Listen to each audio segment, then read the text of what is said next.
Comment rester bouillant pour le Seigneur? Ou nécessiter d'un renouvellement spirituel?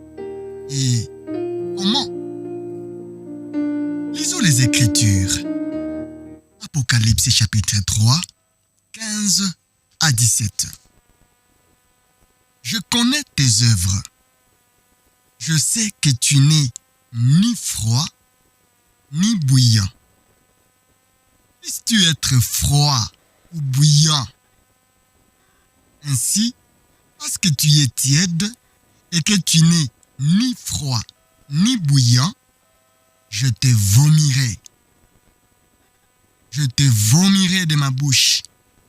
Parce que tu dis, je suis riche, je me suis enrichi, je n'ai besoin de rien. Et parce que tu ne sais pas que tu es malheureux, misérable, pauvre, aveugle et nu. Ces paroles ont été adressées à l'église chrétienne de Laodicée.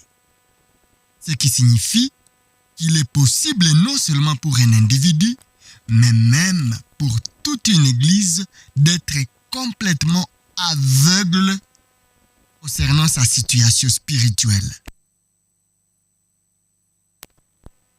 De penser que tout va tellement bien en suivant des traditions et en rentrant dans un certain rituel lors des cultes, avec même une bonne organisation, une magnifique chorale, de nombreuses activités sans réaliser que le Seigneur lui-même n'est pas du tout au centre de notre vie, ni de notre église, comme ce fut le cas pour cette église de Laodicée.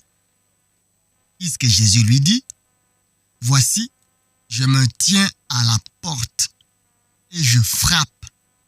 Si quelqu'un entend ma voix et ouvre la porte, j'entrerai chez lui, je souperai avec lui, et lui avec moi. » Apocalypse chapitre 3, verset 21.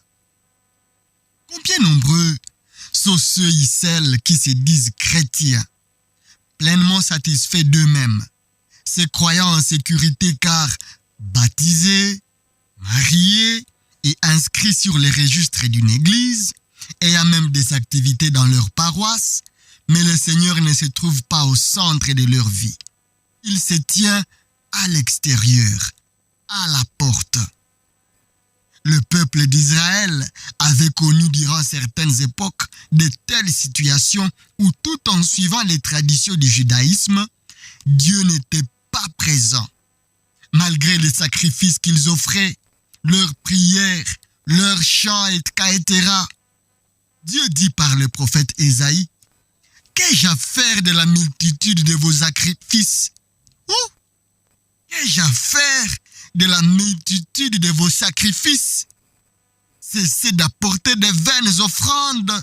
Quand vous multipliez des prières, je n'écoute pas. » Ésaïe chapitre 1er, versets 11 à 15. Le Seigneur dit encore, « Quand ce peuple s'approche de moi, il m'honore de la bouche et des lèvres, mais son cœur est éloigné de moi. Et la crainte qu'il a de moi n'est qu'un précepte des traditions humaines. » Ésaïe 29, 13. Ailleurs encore, Dieu dit, « Je hais, je méprise vos fêtes, je ne puis sentir vos assemblées. Quand vous me présentez des holocaustes et des offrandes, je n'y prends aucun plaisir.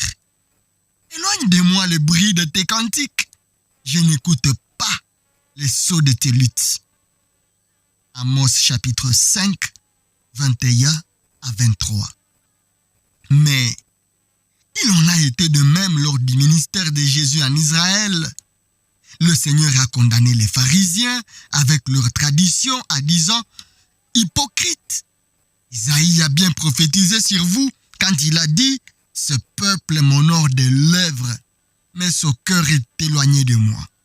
C'est en vain qu'il m'honore en enseignant des préceptes qui sont des commandements d'hommes. Matthieu chapitre 15, 7 à 9. Qu'en est-il aujourd'hui dans la vie de beaucoup de ceux et celles qui se disent chrétiens, ainsi que dans bien des églises? C'est pourquoi l'apôtre Paul, en écrivant à l'église de Corinthe, dira « Examinez-vous vous-même pour savoir si vous êtes dans la foi. Éprouvez-vous vous-même. Ne connaissez-vous pas que Jésus-Christ est en vous? À moins peut-être que vous soyez réprouvés. » 2 Corinthiens 13, verset 5. Je crois qu'il est important que nous fassions un examen de nous-mêmes afin de savoir où nous en sommes dans notre marche avec Dieu. Christ vit-il encore en nous? Quelle place a-t-il dans notre vie? Aussi puissions-nous faire cette prière du roi David qui disait « Sonde-moi, ô Dieu, et connais mon cœur. Éprouve-moi et connais mes pensées. Regarde si je suis sur une mauvaise voie et conduis-moi sur la voie de l'éternité. » Psaume 139, 23 à 24. Laissons l'Esprit de Dieu nous sonder par la parole de Dieu, car la parole de Dieu est vivante et efficace, plus tranchante qu'une épée quelconque à deux tranchants, pénétra jusqu'à partager âme et esprit, jointure et moelle. Elle juge les sentiments et les pensées du cœur. Nulle créature n'est cachée devant lui, mais tout est à nu et à découvert aux yeux de celui à qui nous devons rendre compte. Hébreux 4, 12 à 13. Ainsi, si nous réalisons que nous avons perdu notre premier amour pour Dieu, que nous nous sommes laissés entraîner par l'esprit du monde en tolérant le péché, car comme disait déjà saint Augustin, à force de tout voir, on finit par tout supporter, et à force de tout supporter, on finit par tout admettre. Si nous réalisons que nous avons admis bien des choses répréhensibles et que pour nous, Dieu est devenu uniquement une roue de secours que nous évoquons lors des difficultés, et que même en suivant encore certains rites de l'Église, nous sommes devenus si pas complètement froids, mais tièdes. Faisons ce que le Seigneur nous demande dans sa parole. Dieu dit, « Moi, je reprends et je châtie tous ceux que j'aime. » Et donc du zèle et répands-toi. Apocalypse chapitre 3, verset 19. Dieu nous aime tous et il ne veut pas que le pécheur meure, mais qu'il se répande, qu'il change de conduite et qu'il vive en s'abandonnant entièrement entre les mains du Seigneur. Aujourd'hui encore, Dieu sauve. Aujourd'hui, Dieu pardonne. Aujourd'hui, Dieu restaure et rend à la vie. Faisons ce que la Bible nous demande dans Romains 12, 1 à 2. Je vous exhorte donc, frères, par les compassions de Dieu, à offrir vos corps comme un sacrifice vivant, saint, agréable à Dieu, ce qui sera de votre part un culte raisonnable. Ne vous conformez pas au siècle présent, mais soyez transformés par le renouvellement de l'intelligence, afin que vous discerniez quelle est la volonté de Dieu, ce qui est bon, agréable et parfait. Pour revenir à la question mentionnée au début de ce chapitre, comment rester bouillant pour le Seigneur? Je mentionnerai 3 choses pour maintenir un feu allumé. Premièrement, il importe d'avoir constamment de réserves de bois, ce qui représente la parole de Dieu. Nourrissez-vous de la parole de Dieu chaque jour. Jésus n'a-t-il pas dit que l'homme ne vivra pas de pain seulement, mais de toute parole qui sort de la bouche de Dieu? Le psalmiste dira, « La parole est une lampe à mes pieds et une lumière sur mon sentier. » Psaume 119, verset 105.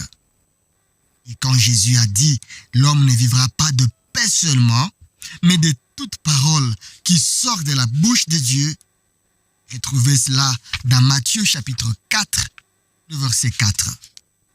Dans un monde qui n'a plus de repères et qui ne fait plus de différence entre le bien et le mal, entre la lumière et les ténèbres, nous avons besoin de connaître la pensée et la volonté de Dieu dans chacune de nos situations.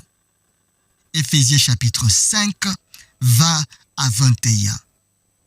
La parole de Dieu est comme un feu qui consume tout ce qui est éphémère et elle est comme un marteau qui brise les résistances. Jérémie chapitre 23, verset 29. Deuxièmement, pour maintenir le feu allumé, il faut qu'il y ait de l'air qui circule. Ce qui pour nous fait allusion à l'action du Saint-Esprit soufflant sur nous. Et ceci ne peut se faire que par la prière et la communion intime et permanente avec Dieu. Oui, nous dit la Bible, soyez constamment remplis du Saint-Esprit. Éphésiens chapitre 5, verset 18. Lorsque vous lisez la Bible et êtes en prière, laissez l'Esprit vous parler et vous inonder. Troisièmement, pour maintenir le feu allumé et afin qu'il ne s'étouffe pas, évacuez les cendres. Ce qui fait allusion à la purification constante dans nos vies, à séparer et à ôter tout péché connu en nous. La Bible nous dit dans Hébreux 12, le premier verset, « Nous donc aussi, puisque nous sommes environnés d'une si grande nuée de témoins, rejetons tout fardeau et le péché qui nous enveloppe si facilement, et courons avec persévérance dans la carrière qui nous est ouverte, et on les regarde sur Jésus, le chef et le consommateur de la foi. » Nous avons des promesses merveilleuses dans la parole de Dieu, comme par exemple dans 2 Corinthiens 6, 16 à 18 qui dit « Car nous sommes le temple du Dieu vivant. Comme Dieu l'a dit, j'habiterai et je marcherai au milieu d'eux. Je serai leur Dieu et ils seront mon peuple. C'est pourquoi sortez du milieu d'eux et séparez-vous, dit le Seigneur. Ne touchez pas à ce qui est impur et je vous accueillerai. Je serai pour vous un père et vous serez pour moi des fils et des filles, dit le Seigneur Tout-Puissant. C'est pourquoi est-il dit, ayez donc de telles promesses, bien-aimés, purifions-nous de toute souillure de la chair et de l'esprit en achevant notre sanctification dans la crainte de Dieu. 2 Corinthiens chapitre 7, le verset 1er.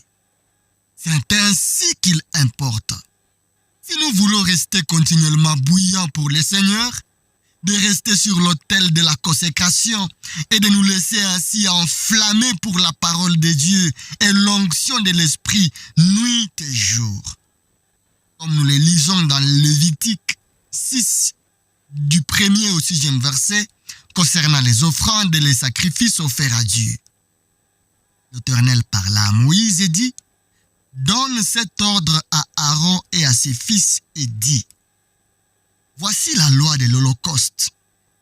L'Holocauste restera sur le foyer de l'autel toute la nuit jusqu'au matin, et le feu brûlera sur l'autel. Le sacrificateur revêtira sa tunique de lin et mettra de caleçon sur sa chair. Il enlèvera le cendre faite par le feu qui aura consumé l'Holocauste sur l'autel. et il la déposera près de l'autel. Puis, il quittera ses vêtements et en mettra d'autres pour porter la cendre hors du camp, dans un lieu pur. Le feu brûlera sur l'autel, il ne s'éteindra point. Chaque matin, le sacrificateur y allumera du bois, arrangera l'holocauste et brûlera la graisse des sacrifices d'action de grâce. Le feu brûlera continuellement sur l'autel, il ne s'éteindra point. Que Dieu vous bénisse.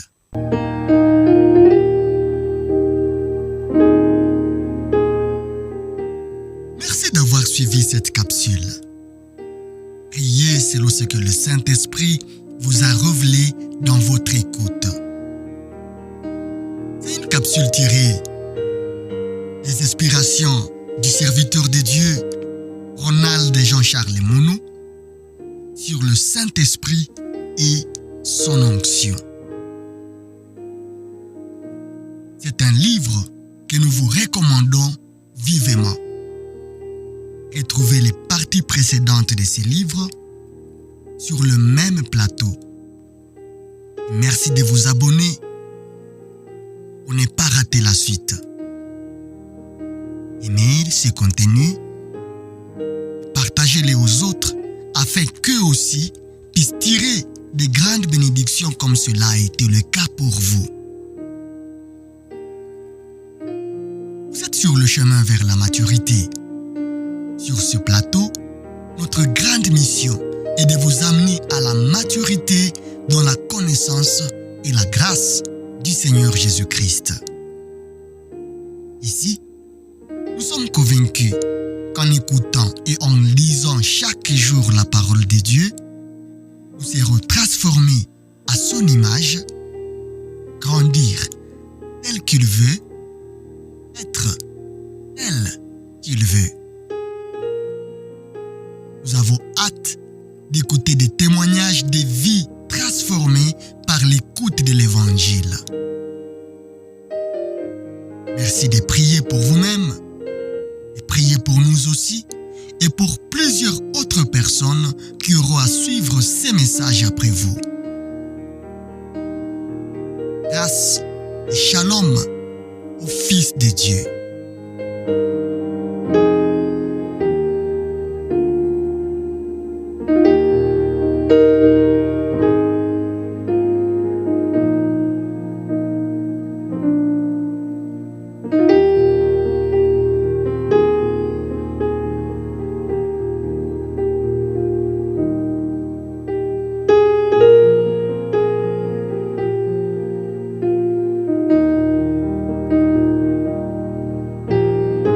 Thank you.